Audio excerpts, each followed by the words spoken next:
ಗಣಿತ ಮಾತ್ರ ಕಷ್ಟ ಅಂತ ಅನ್ಕೊಂಡದ್ದು. ಈಗೀಗ ವಿಜ್ಞಾನ ಸಹ ಕಷ್ಟ ಆಗಿದೆ, ಎಂತ ಅಂತ ಗೊತ್ತಿಲ್ಲ. ಎಂತ ಪ್ರಶ್ನೆ ಇದು? ವಿದ್ಯುತ್ ಮಂಡಲ ಎಂದರೇನು? ವಿದ್ಯುತ್ ಮಂಡಲವ? ವಿದ್ಯುತ್ ಅನ್ನು ಮಂಡಲದಲ್ಲಿ ಇಡುವುದಕ್ಕೆ ವಿದ್ಯುತ್ ಮಂಡಲ ಎನ್ನುವರು. ಕೊನೆಯ ಬೆಂಚಿನಲ್ಲಿರುವ ವಿದ್ಯಾರ್ಥಿಯು ಕಪ್ಪು ಹಲಗೆಯ ಬರಹವನ್ನು ಓದಲು ಕಷ್ಟಪಡುತ್ತಾನೆ.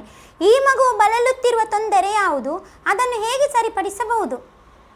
ಅವನಿಗೆ ಕಣ್ಣು ಕಾಣದಿದ್ದರೆ ಎದುರು ಬೆಂಚಿನಲ್ಲಿ ಕುತ್ಕೊಳಿಸಬೇಕು. ಹಾಗೆ ಅಲ್ಲ ನಮ್ಮ ಟೀಚರ್ ಮಾಡುದು. ಕಣ್ಣು ಕಾಣದಿದ್ರೆ ಎದುರು ಬೆಂಚಲ್ಲಿ ಕುತ್ಕೊಳ್ಳೋದು, ಮತ್ತೆಂತ? ಇದು ಸುಲಭ ಉಂಟು. ಅವನು ಬಳಲುತ್ತಿರುವ ತೊಂದರೆ, ಅವನಿಗೆ ಎಂತ ತೊಂದರೆ ಇಲ್ಲ. ಅವನಿಗೆ ಹಠ, ಲಾಸ್ಟ್ ಬೆಂಚಿನಲ್ಲೇ ಕುತ್ಕೊಳ್ಬೇಕಂತ ಹಠ ಶುರು ಆಗಿದೆ ಅವನಿಗೆ. ಯಾರಾಡು ಬಿಡ್ಬೇಕು, ಆಗ ಎಲ್ಲ ಸರಿ ಆಗ್ತದೆ. ಎಂತ ತೊಂದರೆ ಇಲ್ಲ ಅವನಿಗೆ. ನಕ್ಷತ್ರಗಳು ಮಿನುಗುವುದೇಕೆ? ನಕ್ಷತ್ರಗಳು ಮಿನುಗುವುದೇಕೆಂದ್ರೆ ಅದು ಅವರ ಕೆಲಸ, ಅದು ಮಿನುಗುವುದು. ನಮಗೆ ನೀನು ಉಸಿರಾಡುವುದು ಯಾಕೆ ಅಂತ ಕೇಳಿದ್ರೆ ಆಗ್ತದಾ? ಅದು ಮಿನುಗ್ತದೆ. ಎಂತೆಂಥ ಪ್ರಶ್ನೆ ಕೇಳುದು. ಗ್ರಹಗಳು ಏಕೆ ಮಿನುಗುವುದಿಲ್ಲ? ನಕ್ಷತ್ರಗಳು ಯಾಕೆ ಮಿನುಗ್ತವೆ, ಗ್ರಹಗಳು ಯಾಕೆ ಮಿನುಗುವುದಿಲ್ಲ? ಇವರಿಗೆ ಮಿನುಗಿದ್ರೂ ತೊಂದರೆ, ಮಿನುಗದಿದ್ರೂ ತೊಂದರೆ. ಇವರಿಗೆ ಯಾಕೆ ಜಕ್ಕೆ ಅಂತ ಗೊತ್ತಾಗುದಿಲ್ಲ. ಅವರ ಕೆಲಸ ಅವರು ಮಾಡಿಕೊಂಡು ಹೋಗ್ತಾರೆ. ಸುಮ್ಮನೆ ಬೇರೆಯವರ ವಿಷಯದಲ್ಲಿ ನಾವು ಮೂಗು ತೂರಿಸಬಾರ್ದು. ಗಗನಯಾತ್ರೆಗೆ ಆಕಾಶವು ನೀಲಿಯಾಗಿ ಕಾಣದೆ ಕಪ್ಪಾಗಿ ಕಾಣಲು ಕಾರಣವೇನು? ಯಾಕಂದ್ರೆ ಅವ ಕೂಲಿಂಗ್ ಗ್ಲಾಸ್ ಹಾಕಿರ್ತಾನೆ, ಮತ್ತೆಂತ? ಅವ ಅಷ್ಟು ದೂರ ಗಗನಯಾತ್ರೆ ಮಾಡುವಾಗ ಖಾಲಿ ಕಣ್ಣನ್ನು ಬಿಟ್ಟುಕೊಂಡು ಹೋಗ್ತಾನ. ಫುಲ್ ಕನ್ನಡಕ್ಕೆಲ್ಲ ಕೂಲಿಂಗ್ ಗ್ಲಾಸ್ ಹಾಕೊಂಡು ಹೋಗುದಲ್ಲ ಅವ.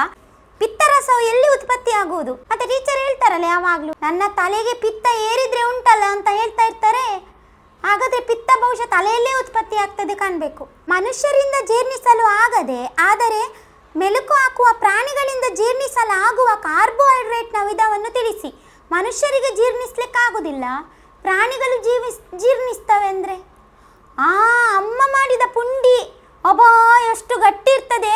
ಬಿಸಾಡಿದ್ರೆ ಟೈ ಅಂತ ಶಬ್ದ ಬರ್ತದೆ. ಅದು ಅಷ್ಟು ಗಟ್ಟಿ ಉಂಟು ಪುಂಡಿ.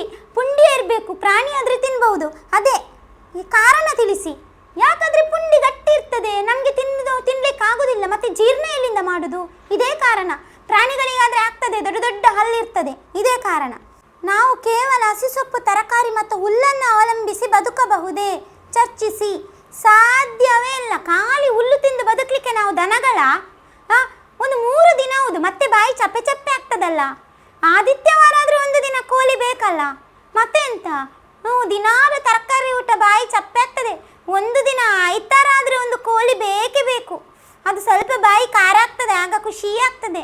ಆಯ್ತಾರ ಇವರು ಬದುಕಲಿಕ್ಕೆ ಸಾಧ್ಯ ಇಲ್ಲ. ಇದಕ್ಕೆ ಉತ್ತರ, ಅವಲಂಬಿಸಿ ಬದುಕಲು ಸಾಧ್ಯವಿಲ್ಲ. ಉಷ್ಣ ಪ್ರದೇಶಗಳಲ್ಲಿ ಮನೆಗಳ ಹೊರಗಡೆ ಬಿಳಿ ಬಣ್ಣ ಬಳಿಯುವುದು ಸೂಕ್ತ. ವಿವರಿಸಿ. ಉಷ್ಣ ಪ್ರದೇಶಕ್ಕೆ ಮತ್ತು ಬಿಳಿ ಬಣ್ಣಕ್ಕೆ ಅಂತ ಮನೆಗೆ ಬಿಳಿ ಬಣ್ಣ ಬಳಿಯುವುದಾ? ಯಾಕೆ ಇದು?